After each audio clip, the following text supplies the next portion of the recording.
You feel this nervousness on the phone there? Sir, I've been trying to make an urgent phone call up there. Well, I don't think it's something I want to do on an overseas phone. You gotta make some phone calls. Hang up the phone. Prank caller. Prank caller. Ladies and gentlemen, welcome once again to Packernet After Dark. This is the call-in show of the Packernet Podcast Network. If you'd like to call in, if you'd like to participate in the show, please feel free to do so. The phone number here is 608-501-0718. New callers go directly to the front of the line. We don't have any new callers, but we got Uncle Rico. What's going on, Uncle Rico? Yo, Brian, it's your Uncle Rico. Yo. Yeah, I noticed the Big Sal, two of them that I listened to earlier in the day. They were short and sweet, and I kind of actually enjoyed this Sal. And Sal sounded like a big beefy man. I like that about Sal. And I was wondering a lot. So I had thought that you had whatever, retweeted. I don't know what it's called when you do, when you take somebody. I thought that was something that you had found and wanted us as your listeners to hear. But so am I understanding this right? Sal is now part of the gang, like Clayton and the boys are part of your gang, and you're part of their gang, and now Big Sal is part of everyone's gang. You guys are in a gang, man. Anyways, is that correct? Anyways, if that's the thing, then welcome to the gang, Sal. And Sal he sounded like a decent guy. Big beefy man. Seems Big Sal. He's got to be big, so I'm assuming he's beefy. And he said he was going to have a heart attack, so yeah, he's a big beefy man. Anyways, Sal, don't have a heart attack, and I get you. And whatever's going on here, I'm still listening to Ryan all the time. You're my guy, Ryan, and I'm going to listen to a little Sal though, because he sounded pretty cool, like he might be in the mafia. So that's good. All right then, Rico love. Oh, well, that was weird. I don't know what it is with you and the beefy men thing, but yes, Uncle Sal is here to stay. Having a good time with Uncle Sal. So hopefully you all find it semi-amusing. That's what the intention is. As everything else, it's to be amusing. And I don't know. It took me quite a bit of work to find what I found to be an amusing little niche. So that is definitely a thing, and we'll see how that goes. Chris from Alabama, what's going on? What's going on, Brian? Chris from Alabama, man. Just giving a call this morning. Kind of been behind on podcasts. Had a lot going on last week. Got a little behind, but I caught up yesterday. Today is, what is today? Tuesday. Today is Tuesday, March the 3rd. I caught up, but I was listening to one of the last ones. I don't know if it was the one from yesterday or the day before. He was basically breaking down our draft picks. And that was real interesting to know that we only had one you might well say top 100 cornerback draft. Yeah.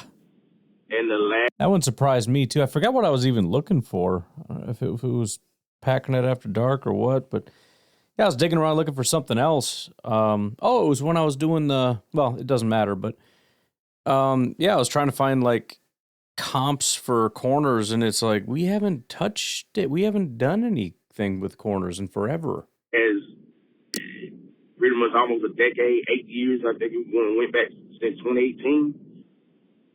That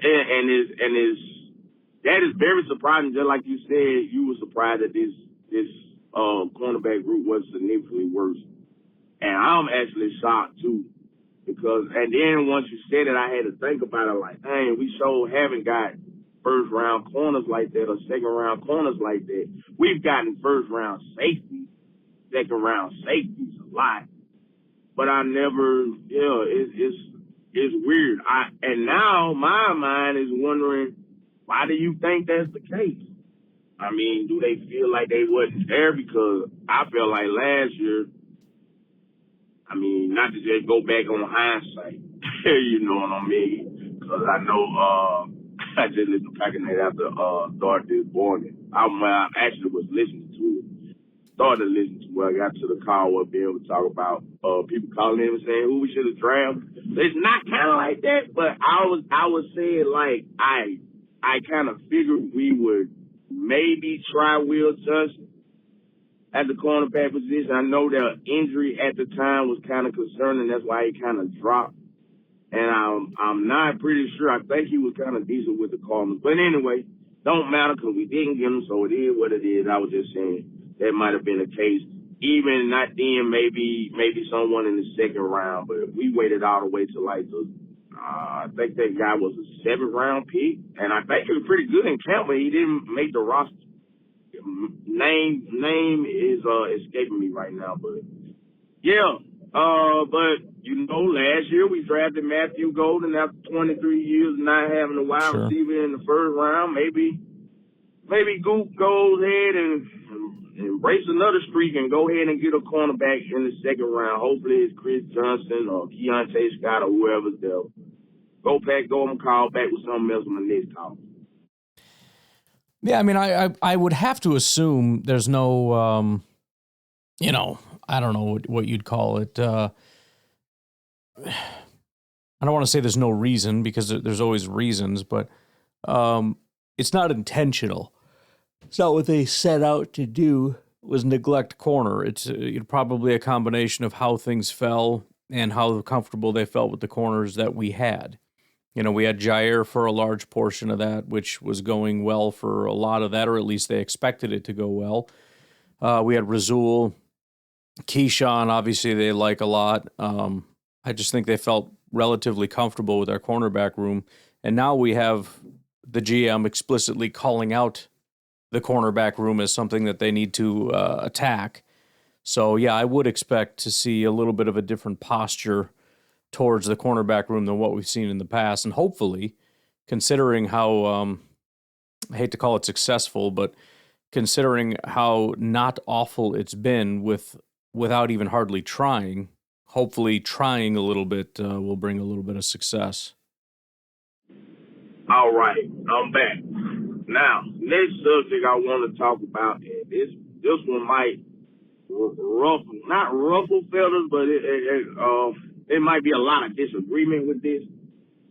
The Romeo Doubs situation in free agency. Okay, now, it's a little bias in here, I will admit, because I have been a Romeo Doubs guy from day one, and I'm not going to deny that. Just like everybody has their guys, their Washington guys, there's Reed guys, there's Weeks guys, there's Dobbs guys, and now it's probably Golden guys. So, I am a Romeo Doubs guy.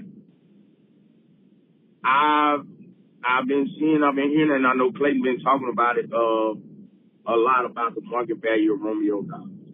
They have the market value, of Romeo Doubs being at $12 million. I don't know how y'all feel about this, but if we can sign Romeo Doubs back for $12 million, the contract should have been drawn up yesterday. $12 million for a receiver that has been a very reliable, a very good receiver in my opinion. I mean, no, he wasn't a 1,000-yard receiver, or he didn't have over 100 catches and all these 1,000 touchdowns. But for the most part, when the number was called in situations, he delivered, and he was on the field available majority of the time. No, his rookie year he missed a few games, but it seemed like ever since then he's pretty much been there at least, I'd say 14 out of 17 games. I know what it was, 24. He was battling concussions on and off. But for the most part, he's been there. So, I mean, I know a lot of people like, well, okay, we got Golden, so Romeo probably going to walk because he's a progress stopper. I don't feel I've always felt the term progress stopper is I don't understand. I understand it, but I don't understand it. I know it's a guy like, okay, this is a guy that's been maybe decent or whatever, and then you got this young up and coming guy, and you got this guy on the roster, so he's gonna stunt the growth of this guy. I don't necessarily agree with that, because I feel like if you're gonna be a dog, you're gonna be a dog regardless who's on the field. And if you're getting opportunities, you're going to get the opportunities because you a dog. They're going to see you and say, hey, we need to get this guy more opportunities. Now, I know it's been a lot of grumblings about, Golden not getting the ball. Hold up. Let's get to the next part. Trying to think if I should interject already. I guess I'll just say this. You'd have to kind of do the math. I tried to do it real quick while you were talking. I think the complication is nobody is going to be willing to spend the amount of money it's going to take when you start talking about we got to pay Tucker, we got to pay Christian, we got to pay Reed. Not even including Golden, because that's so far down the road. But very soon, probably this year for two of those guys, there's going to be big contracts. $12 million isn't a ton by itself, but cumulatively for our receivers and especially our receiving group, that's going to be a massive hit just for the wide receiver position. And in addition, you're paying $12 million to minimize Golden. I don't know, and maybe you'll elaborate a little bit, how exactly that distribution looks, but that's I don't know that I could fully wrap my head around. I agree, $12 million is not a lot for a receiver at all, and I think he's definitely worth $12 million. It's just a question of how much in total are we going to spend on that one position. All right, 3 minutes got me. I already knew it was, but I know it was rumblings about Golden not getting opportunities, and Goop got up there and said, yeah, we wish we could have got more opportunities and all that, and people might have been running with, well, why? Of course, it's a lot of why, because Goop is saying things but not saying nothing anyway, but that'll be a whole nother call to discuss about that. But anywho, I know it was some things about Golden not running the right routes and the choice routes at times and things. I think it was just rookie things that were going on, and you got so many receivers that dogs and that grasp it, and I think it was just some rookie growing pains. Now, not saying that because I can come off saying that I'm a Golden hater. I'm not. I hope he be successful, and the reason I'm saying that because if he is a dog, and he is good, whether Romeo Doubs or Christian Washington, Jaden Reed, or whoever else is on the team, he going to come out of that. But back to my original point, you can have Doubs, Golden, Reed, Washington, all these guys, just like last year, and all of them can eat. But another reason why I really feel like we should bring Romeo Doubs back, I know, like I said, there's going to be a lot of disagreement with this. But the question that I have is, are you ready to give Christian Watson a long-term deal? Now, I feel like Christian Watson, when healthy, could be an absolute monster. I think Christian Watson has the talent and the ability and the upside, the ceiling, whatever term you want to use. He has that to be one of these top guys. If Christian Washington can stay healthy enough, and let's say we didn't have as many other wide receivers we had, maybe it's just him and some guys out there that wouldn't really talk about doing nothing. Absolutely, he could be a 1,200, 1,300 yard receiver and have over 100 and some catches and just be an absolute dog number one wide receiver. I really feel like he can do that because he has improved in the route running over the years. And this November to the end of the season, he looked extremely healthy. He looked different. Like he was dealing with the hamstring stuff. He looked different. But we still haven't seen a whole season that they got played. Like, it's been bits and pieces of seasons. Now, what we've seen has been good, but can he do this the whole season? Can he withstand the grind of a 17-game season? One more from Chris. All right, last one. I promise. I'm going to try to get it in. So, since we haven't seen that whole season, now, like I said, he has, from November to the end of the season, he looked different to me. I'm like, yeah, he looked different. If he can stay healthy and do this for a whole 17 next year, I'd definitely keep the ties and give him a long-term deal, in my opinion. I don't think I would give it to him just yet, and that's why I think we should re-sign Dobbs. It don't have to be nothing crazy. It could be a 3-year deal. He worked $12 million, do 3 years, 36, guaranteed 12. He'll guarantee 15 to make it sweet on him. He get a little bit more extra guaranteed money, and you know, see what plays out with Watson, and even Reed. I'm not even 100% on Reed. I mean, Reed is good too. Like, I'm not 100% on him. I mean, he had his rookie year was good. You know what I'm saying? And in 23, 24, he kind of took a little step back with the drops or whatever, and then he was hurt this year.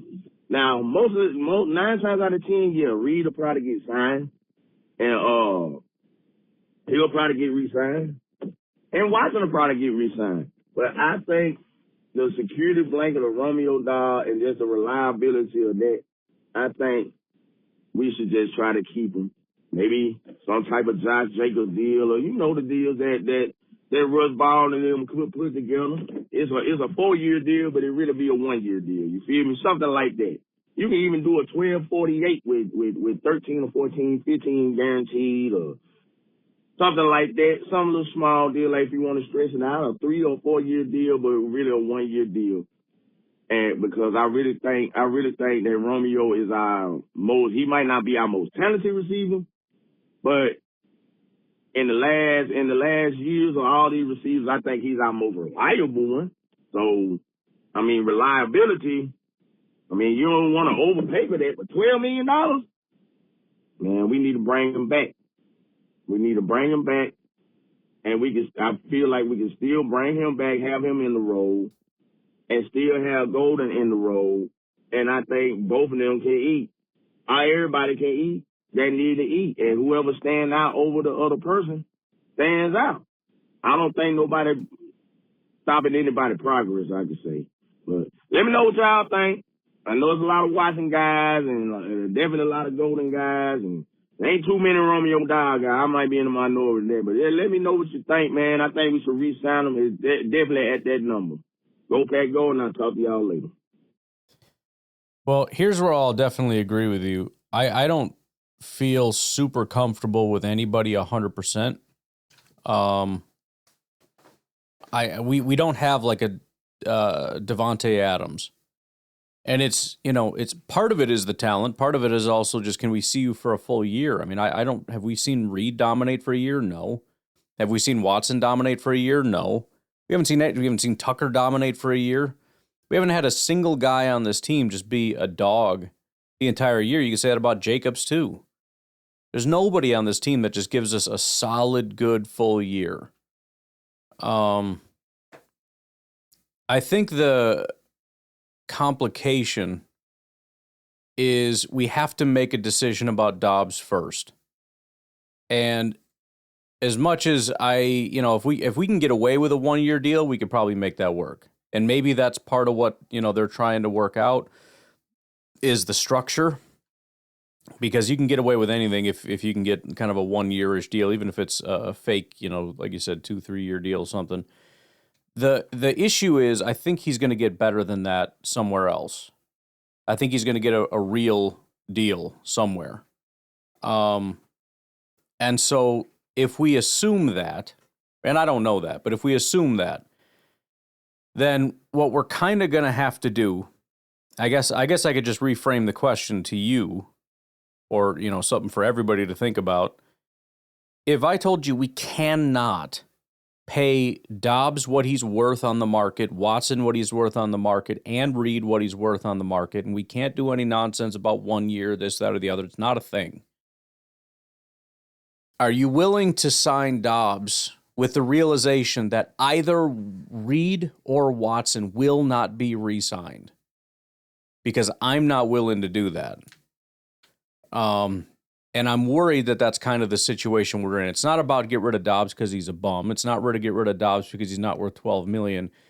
It's just I don't think we can sign Doubs because then I don't know that we can sign Watson and Reed. I don't know that, but that's kind of, I guess, the assumption that I'm making. All right, we'll take a break. We'll be back with Drew in Green Bay.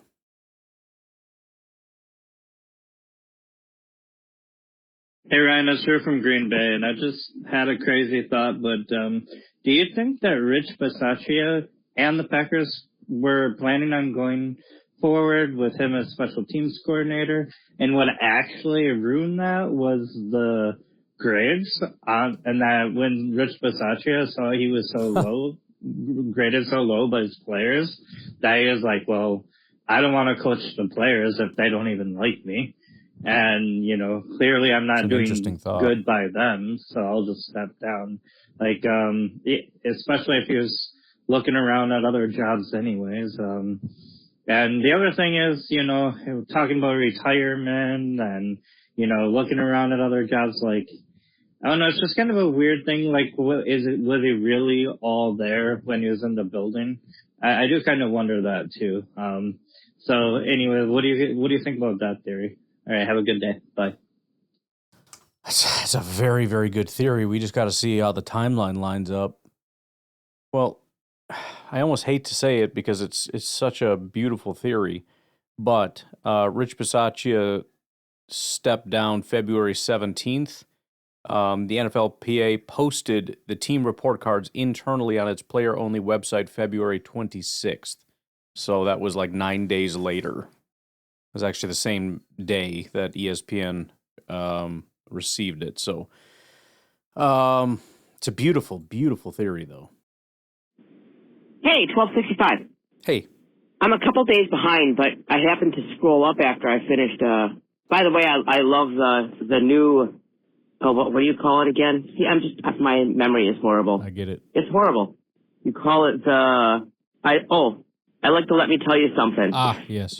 They're freaking awesome because they're short, sweet, and it's funny.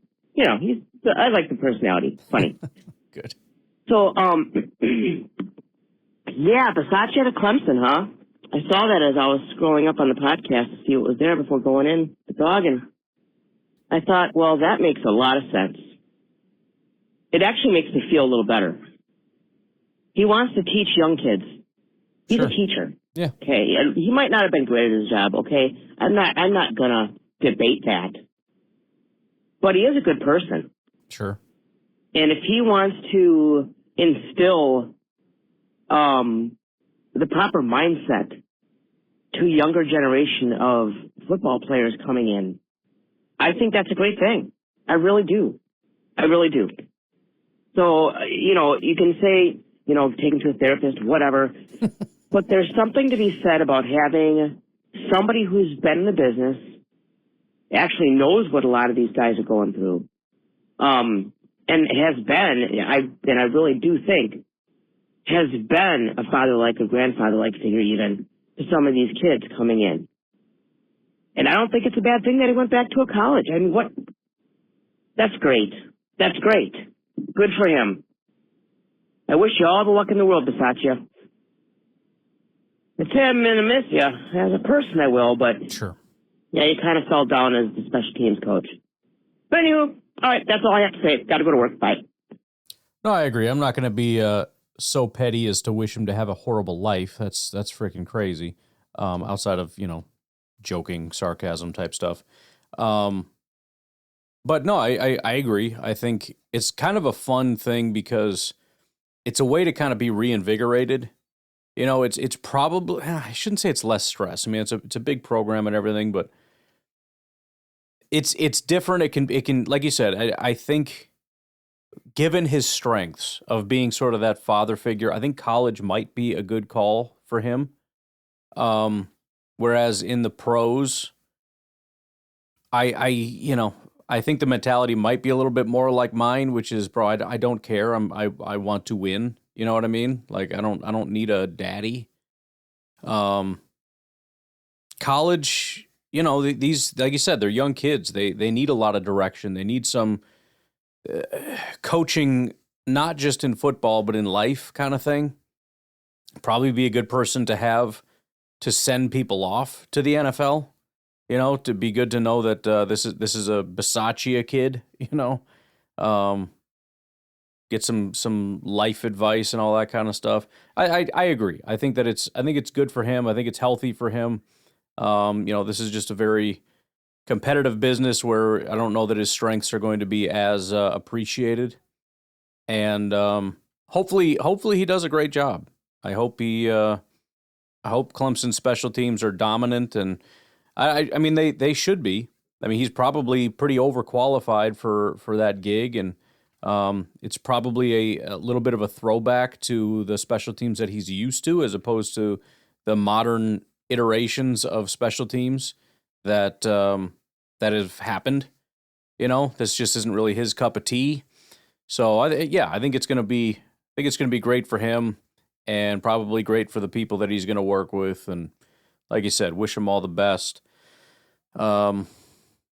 Just please let our new special teams coordinator be a good one. That's as long as that's the case. I wish Bisaccia all the happiness in the world. Not that they should be related, but as long if I'm happy, then the rest of the world's allowed to be happy. Let's take a break. We got more Drew from Green Bay.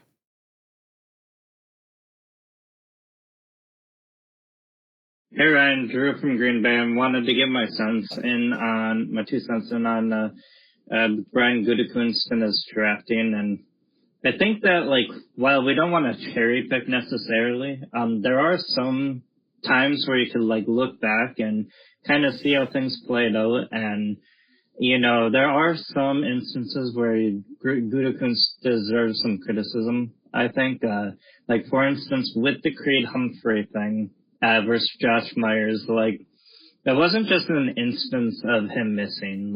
It's an instance of a really bad miss. You had a comparable of them being drafted one right after another. They play the same position, and yeah, but that's all more optics than anything real. There's nothing substantive to that actually matters. You know what I mean? If Creed Humphrey had been picked 12 picks later, does that make it somehow better? Or, outside of, I just, who cares? I understand the optics of it, and I understand why it might sting more. But in terms of that makes you a worse GM, it doesn't. That doesn't have any bearing on anything. Basically, Josh Myers he was a little heavier. He was 6'5", 310. Creed Humphrey was 6'4", 302. And Josh Myers was from Ohio State, so I don't know if there was some helmet scouting going on. But the RAS score for Creed Humphrey was 10. And, I know it's just the media and everything, but all of the media and pretty much all of the draft nicks together thought that Creed Humphrey was better. And so it was nearly unanimous. And then with Josh Myers... Yeah, but what did the NFL think? You know what I mean? The NFL didn't agree. And so, the draft nicks were right. That'll happen sometimes. Sometimes the draft nicks are more right than the NFL. A lot of times the NFL is more right than the draft nicks. It's just one of those things, man. It's just one of those things. And it's also one of those things we blow more out of proportion than we probably should. Our recollection of things. I keep bringing up the T. Higgins thing about how we should. It's if you could actually remember, same with Jackson Smith and Jigba, that very much cooled off by the time the draft turned around. But in our minds, everybody knew that was the pick. Not as much anymore by the time that pick rolled around. He was going to be gone a long time because he's too good. Then he was going to fall right to us, and then he was going to fall past us, and we all kind of knew he was going to fall past us. And there were still some people that wanted it, but a lot of people that didn't. And I think with the Creed Humphrey thing too, I know that there was some Creed Humphrey buzz, just like there was buzz about other players too. And not everybody was in on the Creed Humphrey thing. But we remember it as being this unanimous thing. And even if it was, who cares? The NFL didn't like him as much. The draftniks were right. And yes, it was like back-to-back picks, and that sucks, and I get it. But they're all just like, so what?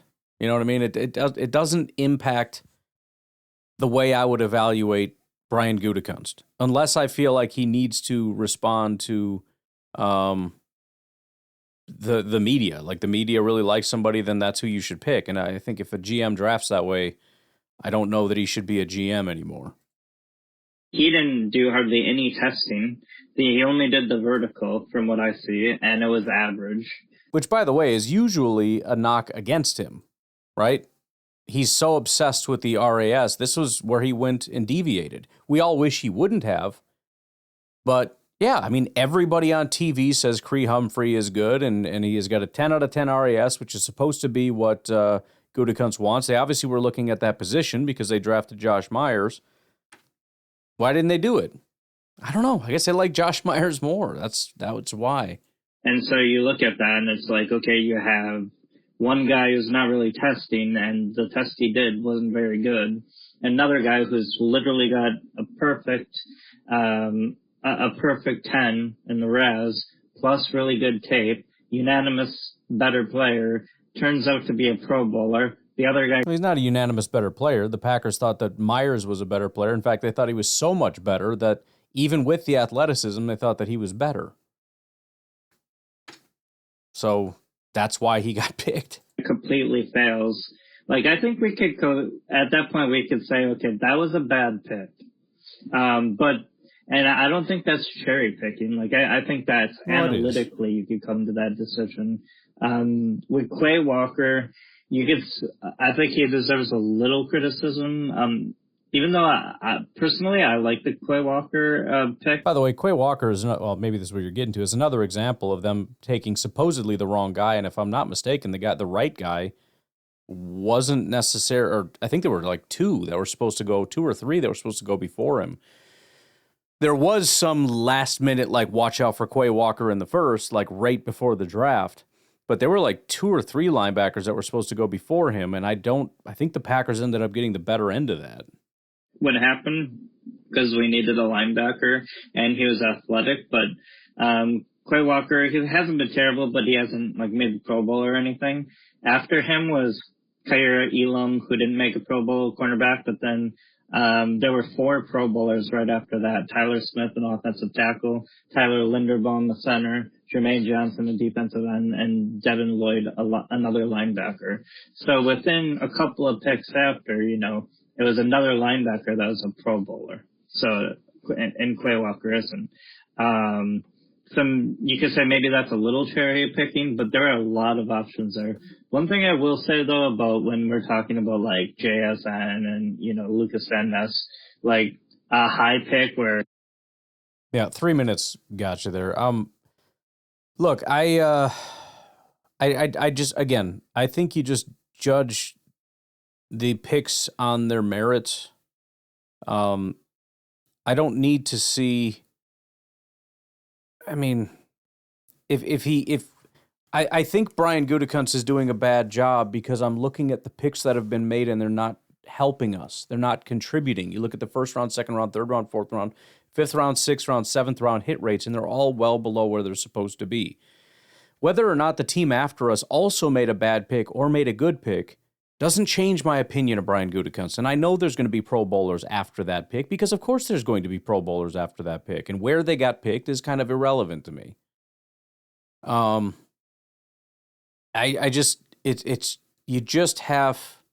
There's a big pile of players from the first round through the seventh round, and interspersed throughout that are going to be really good players.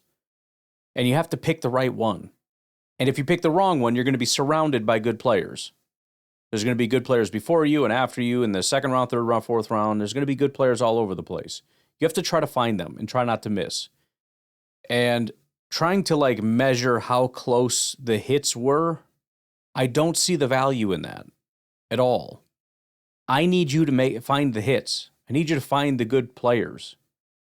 And he's not finding the good players, and I don't see the reason to analyze beyond that. Find the good players. He's not finding them. Now, again, whether the team after us finds a good player or a bad player, if the next 3 teams all draft bad players because they make stupid decisions, that's not going to improve my opinion of Brian Gutekunst. Just like if they find a good player, it's not going to decrease my opinion of Brian Gutekunst. Because of course there were other options that would have been good. There's always going to be other options that would have been good. And again, the proximity to that pick is kind of irrelevant to me. He just has to do a better job of finding these players, especially the really good players. Because there was a point in time where he was finding good players, but not great players. Now I don't know that he's even finding good players. So, again, I don't care about that. I understand that it stings because he was right there, although that's such a, there's no preordained thing. It's not like it's actually close. I mean, again, what if he didn't get picked there and he got picked 12 spots later because the teams around him just decided not to pick him? He still was a great option that we didn't pick. It's just, it's more of a optical thing. It looks bad because it's so glaring because they're sitting next to each other, but it's not, it doesn't add or change anything in my opinion.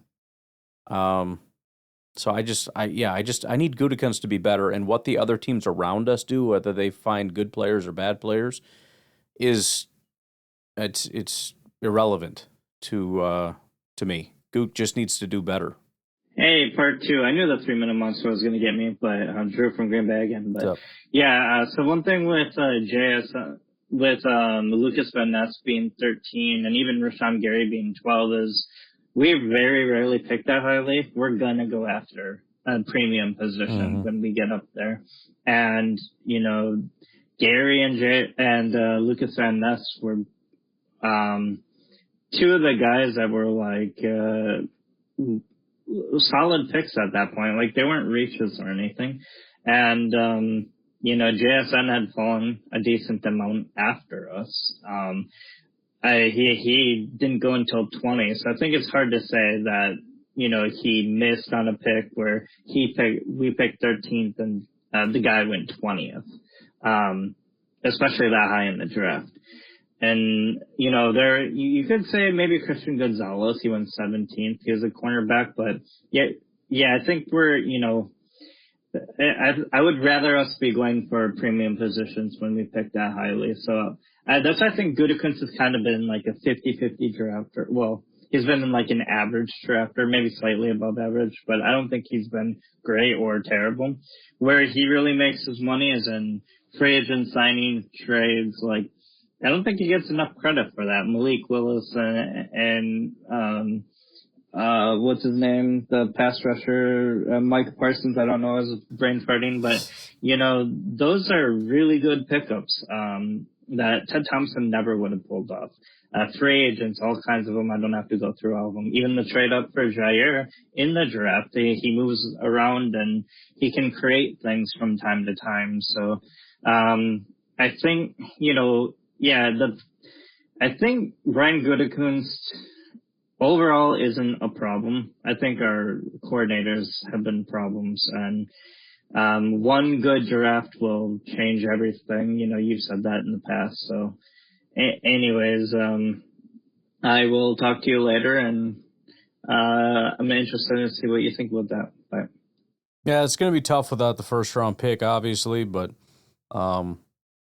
it just feels like we are dying for some blue chip talent. You know what I mean? We need to find that second round absolute freaking stud. The third round guy that breaks the curse like Tucker. The fourth round Zach Tom. The fifth round Inigbare. The solid contributor. I mean, we're suffocating over here. We're dying for some genuine talent. I don't know what else to say about that other than he's got to do it, and he hasn't been doing it. And the team seems to continue to believe in him. And that's fine, but it has to happen because our adversaries are doing it. They're finding guys. Detroit had that flurry of a couple draft picks where they were really finding some incredible talent, fortunately at lesser positional value, but finding some really good talent.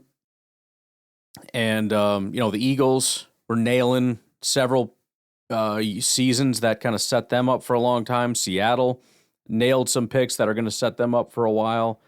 This is what sets up franchises for the future. And if you just keep swinging and missing, this is how you get stuck in the dark ages.